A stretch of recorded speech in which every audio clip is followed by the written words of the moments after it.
building a successful law firm is great, but what is the motivation behind it? Sometimes building a brand is as simple as understanding what you really care about and folding that into your business. And what do you want your life to look like?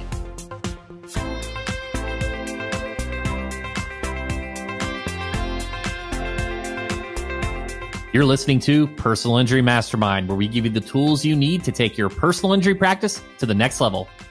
The Case Barnett firm takes caring for their clients to a whole new level. Their Chief Operating Officer, Nicole Barnett, is also a certified integrative health practitioner who helps clients wherever she can.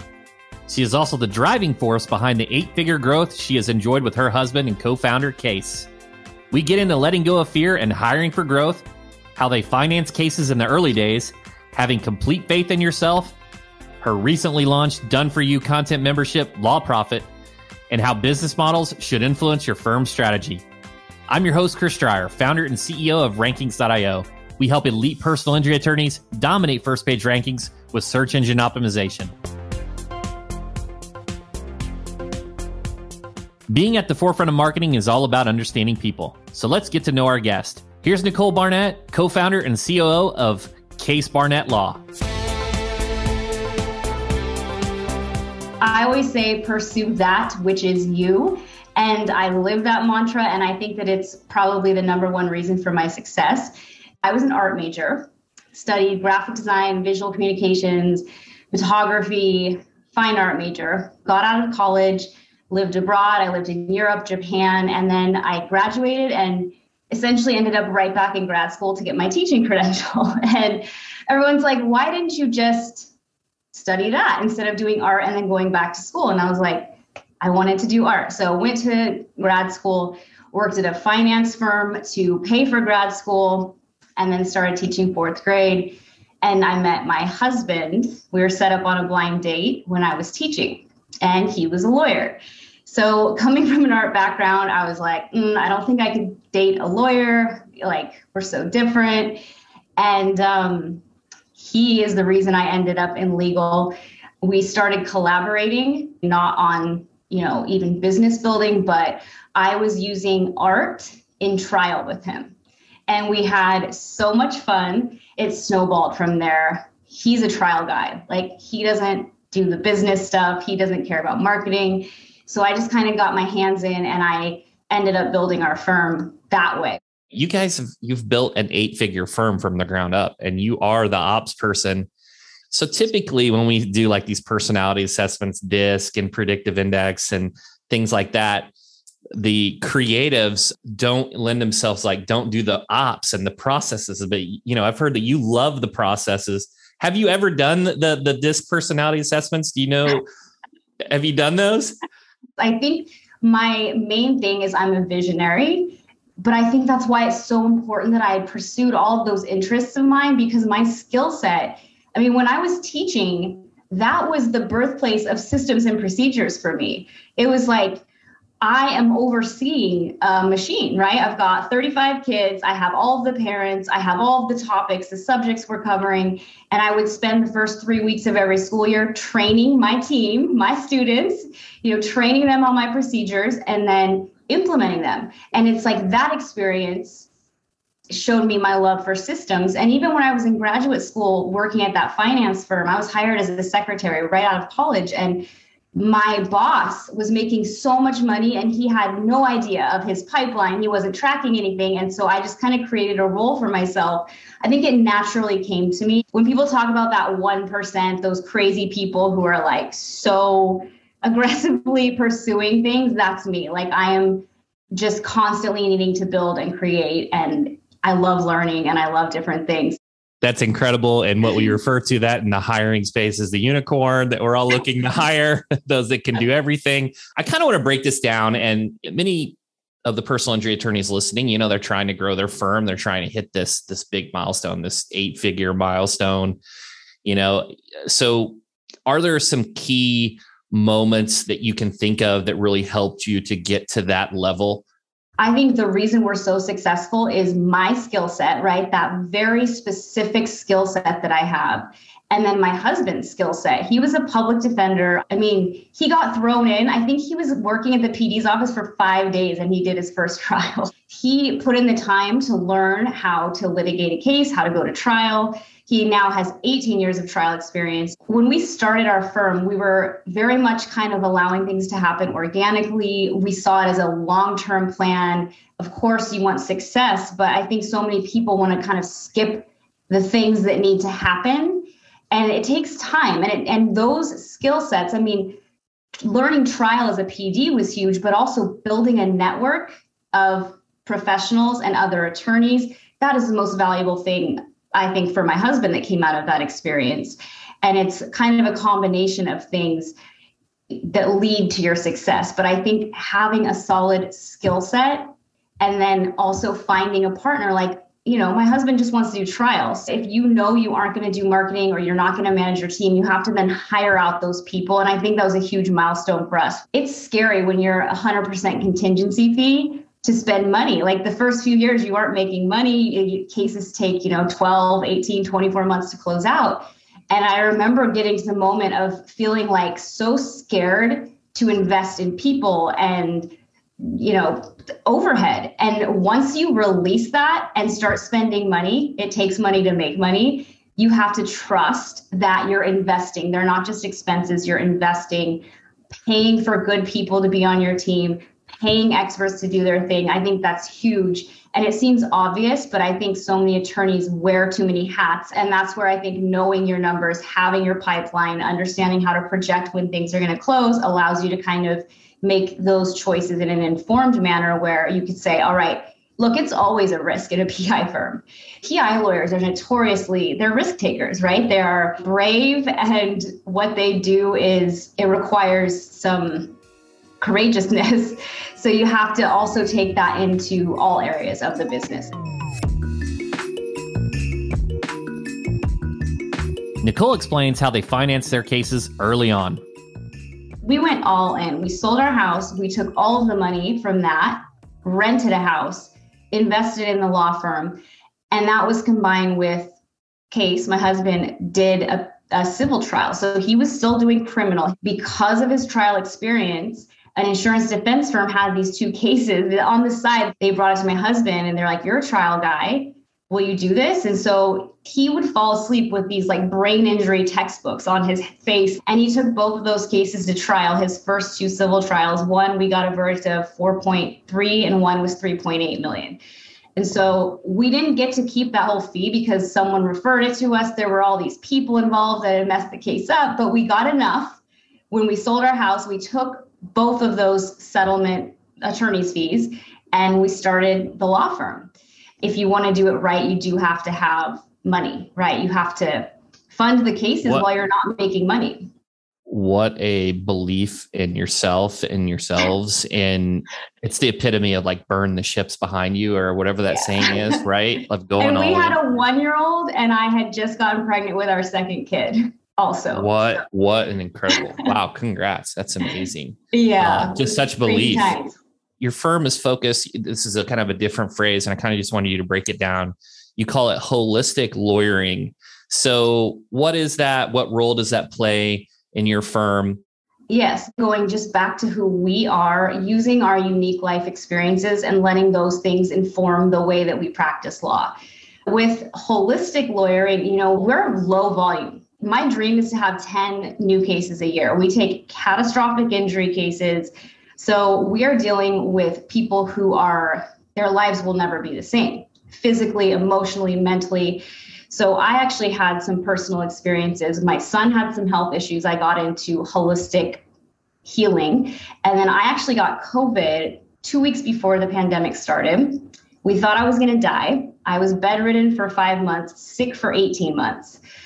No one could help me. Western Med was like, we don't know.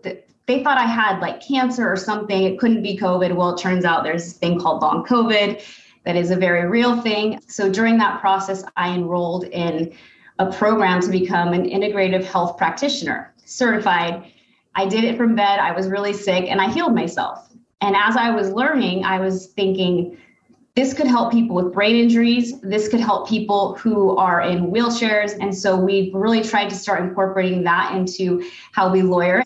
We want to help people mentally, emotionally. Yes, obviously we want their lawsuit to go well. But at the end of the day, I mean, the first 6, 7 years, it's like you give them this big check and you feel like, I don't know how much it does, right? It does help financially, but if there are all these other things that are still there that they haven't dealt with processing, it's not our job. We're not their therapist. But if I have that knowledge and I can just say, hey, here's some different things that help with these physical symptoms, we're going to do it. But I guess what you're doing with the holistic approach and like actually caring about their health and physical well-being is like really caring. And I know you do that because you do care. Yeah. And it's like the epitome of doing something without expecting anything in return. But I got to imagine that more reviews, more referrals occur from that. Yeah. And I always feel like everyone overcomplicates marketing and building a brand. And it really is as simple as just listening to those things that you care about and incorporating them in your business. And if you don't have things that you care about, I feel like you got to get out and live life. I mean, you have to figure out what you care about beyond work. It's such an American mindset to just be like work, work, work, work. I've lived abroad. I've traveled to like 35 countries, and it's always fascinating to me in America. The first thing people ask you is, what do you do for a living? And in other countries, it never comes up. And I think as an American, if you aren't kind of looking outside of work, it's very hard to build a powerful brand, because in order to differentiate yourself, especially as an attorney, right? It's so competitive. There's so many good lawyers and everyone's kind of saying the same thing and doing the same thing. And it's like, if you don't have something that makes you different, you can't build a brand. You just can't. I think that's such a great piece of advice. You have to have something compelling to use you versus someone else. So not only have you done the medical, pursued this license on your own when you're in the bed, you have these different experiences as a teacher, and the director of operations for the firm, you decided it wasn't enough. You're like, hey, let me do social media too. Yeah. And so you kind of have a unique approach to social media. So let's talk about Law Profit. What makes Law Profit unique? So Law Profit, actually, I also launched from my bed when I had long COVID, but Law Profit is essentially a done-for-you content creation membership for lawyers in private practice. And I actually hadn't been posting on our firm's social media page for many years. We didn't need to. We did a lot of direct response marketing. We've never paid for advertising ever in 9 years.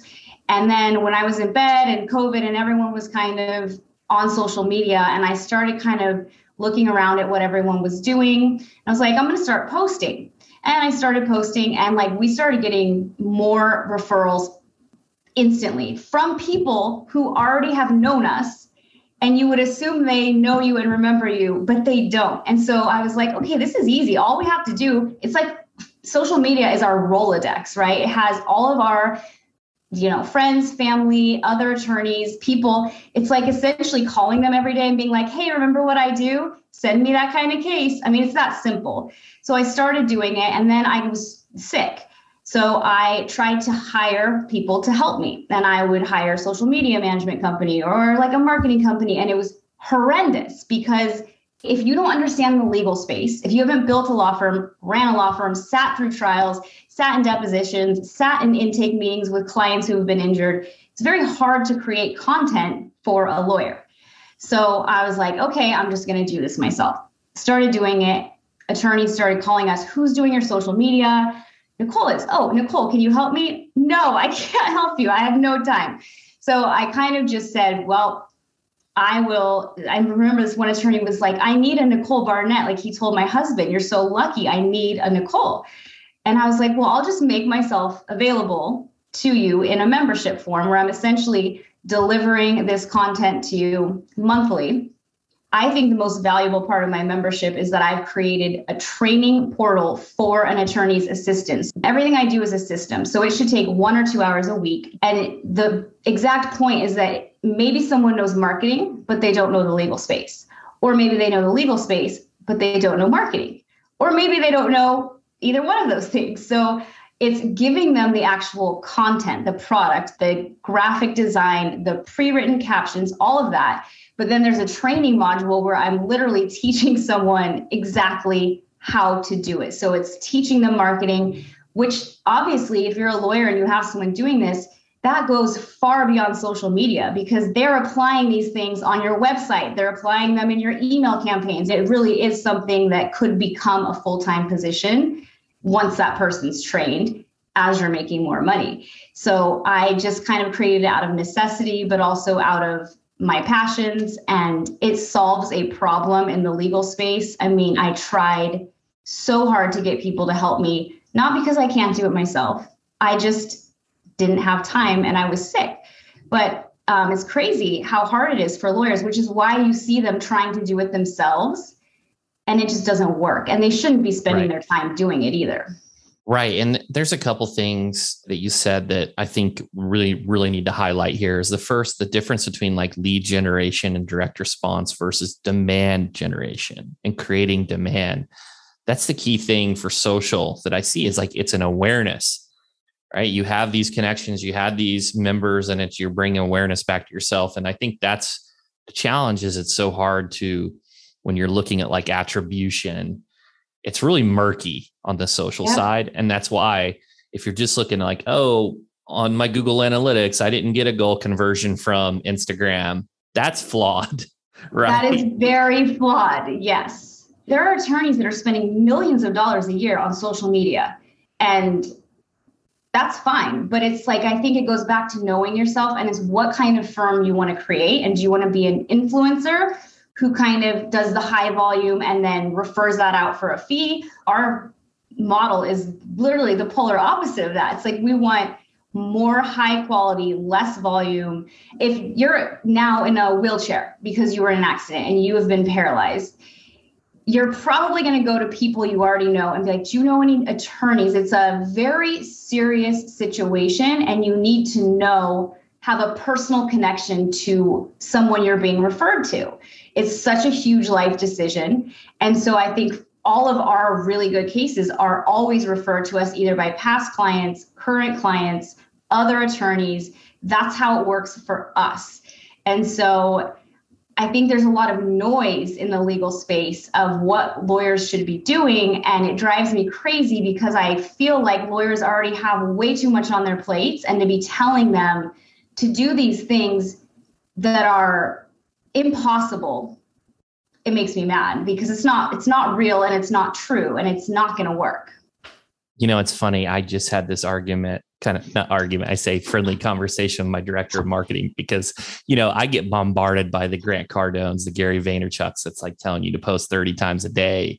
So I'm like, hey, you know, Randy, my director of marketing, he's listening, he's going to love this. I'm like, we need to post at least 20 times a day on Instagram, not one. And he's like, no, we're not, you know, like, let me explain why.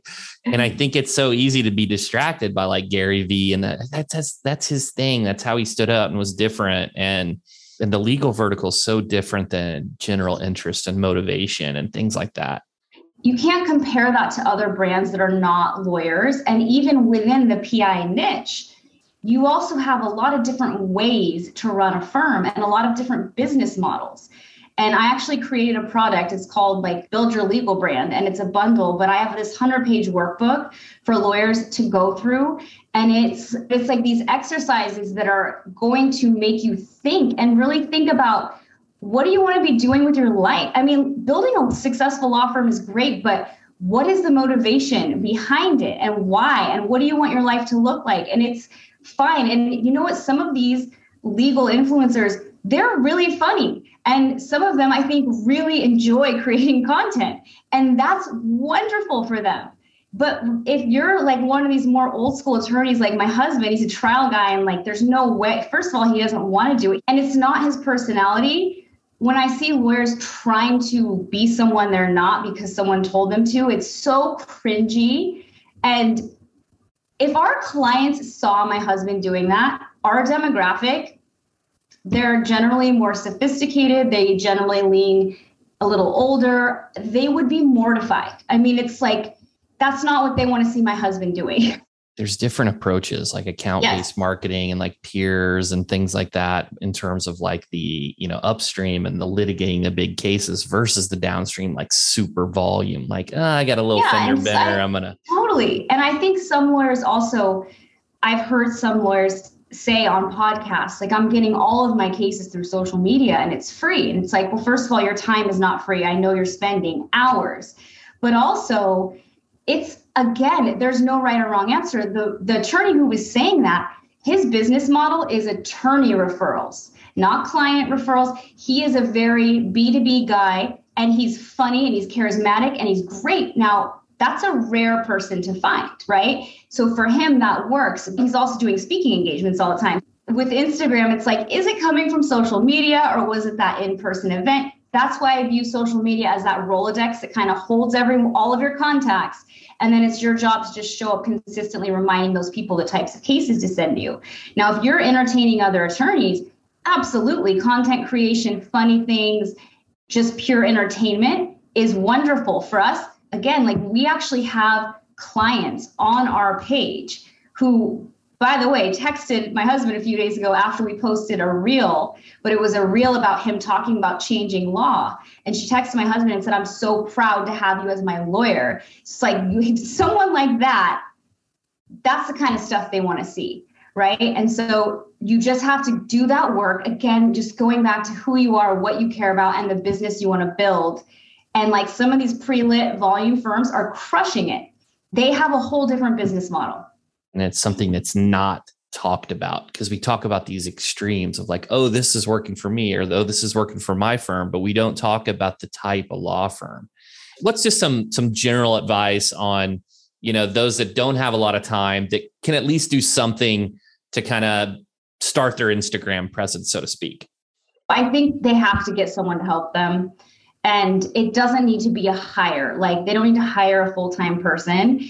And I've heard a lot of marketing people be like, oh, your secretary cannot do this for you. You need to get a marketing person. No, that's not true. If they have a system and someone's training them, literally, if someone can read and follow directions, they can help them with my system. If your secretary has time, if you have an intern, whatever, a teenager, I mean, if you've got a kid who's old enough, just get someone to help you, because as an attorney, you should not be messing around with that stuff.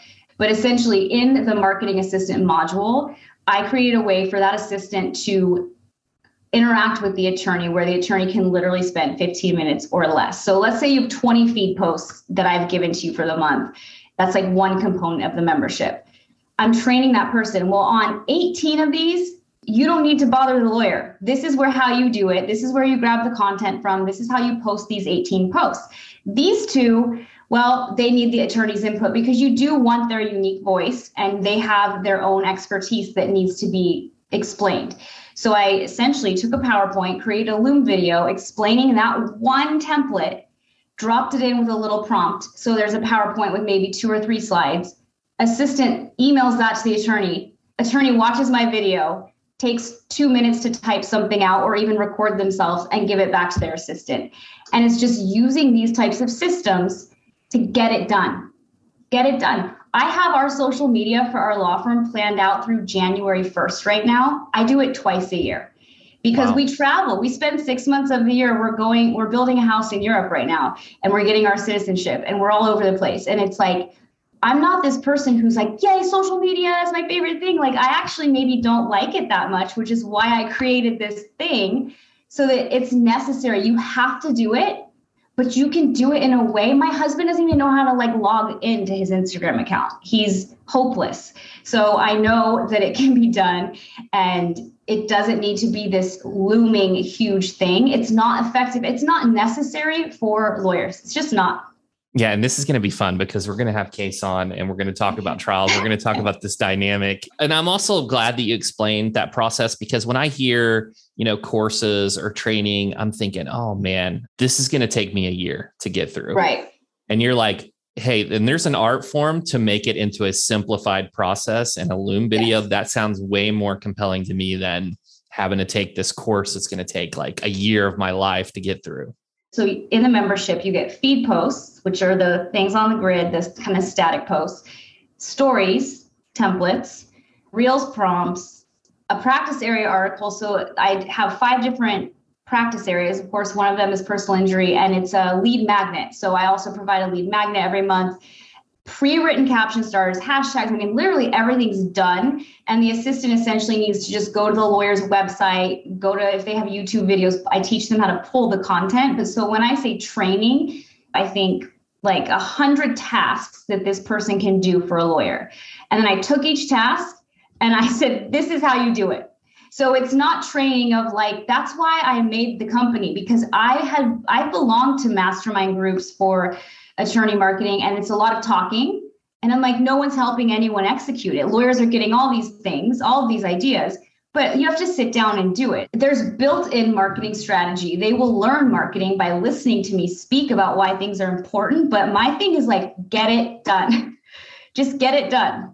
The execution, the consistency, and yes, there's so much to that. Do you train on engagement and how to like comment and answer questions and like build like the engagement side? And then also, do you have a thought process around like putting ads behind it, or are you just purely organic? Like, what's your thoughts on those 2 components? That's a good question, because I've been thinking of dabbling in some ads for a law firm, really just for like experimental purposes, so I can talk to lawyers about it. We've never done it. I have a feeling, and I suspect that it would not bring us the types of cases that we want. But maybe if you want more of a high volume, it'll work. So I'm going to experiment, I think, in the next few weeks. Engagement, I always say, like, lawyers, law firm pages, not super exciting.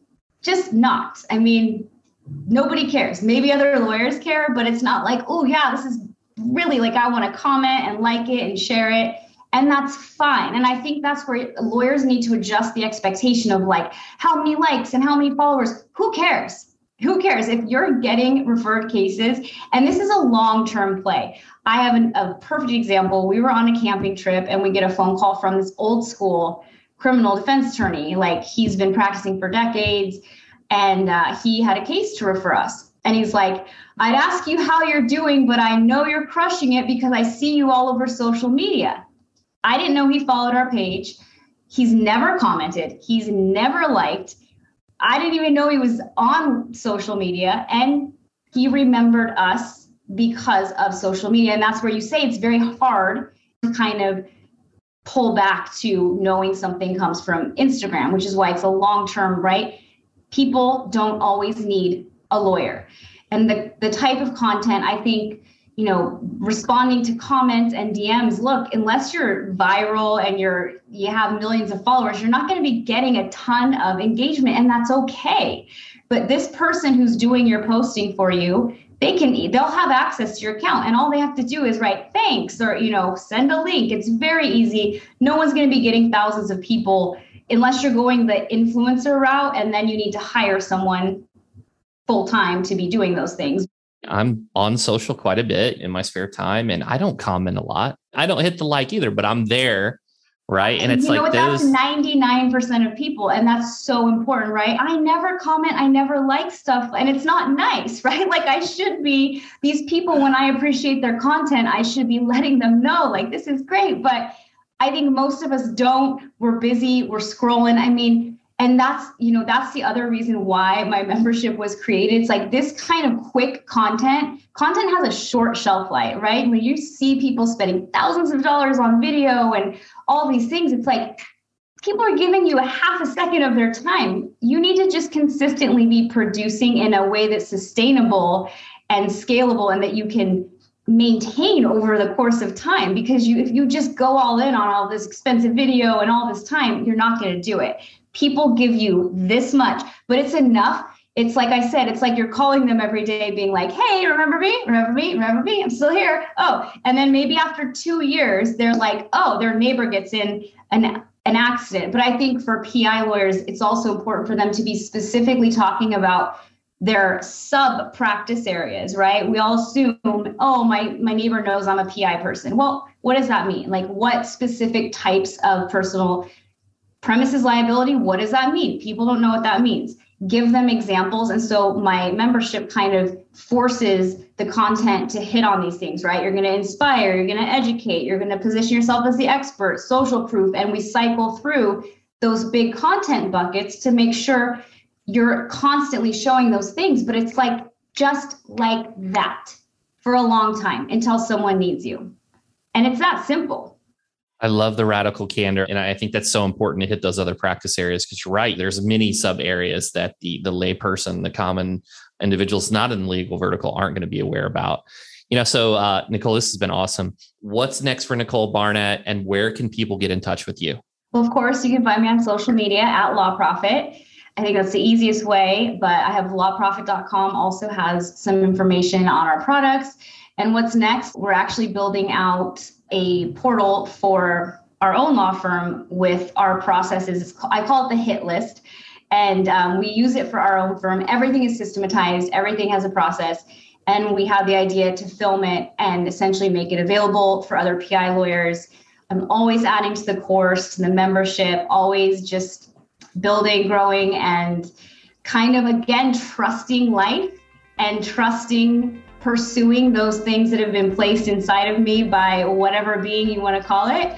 We could talk again in a few months and see what has happened. When trying to hit the 8-figure mark, some things will just take time. But growing with your values helps make sure you get there the right way.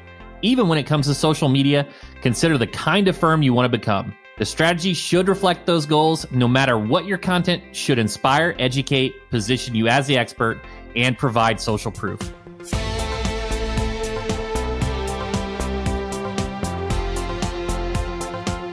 I'd like to thank Nicole Barnett from Case Barnett Law for sharing her story with us, and I hope you gained some valuable insights from the conversation. You've been listening to Personal Injury Mastermind. I'm Chris Dreyer.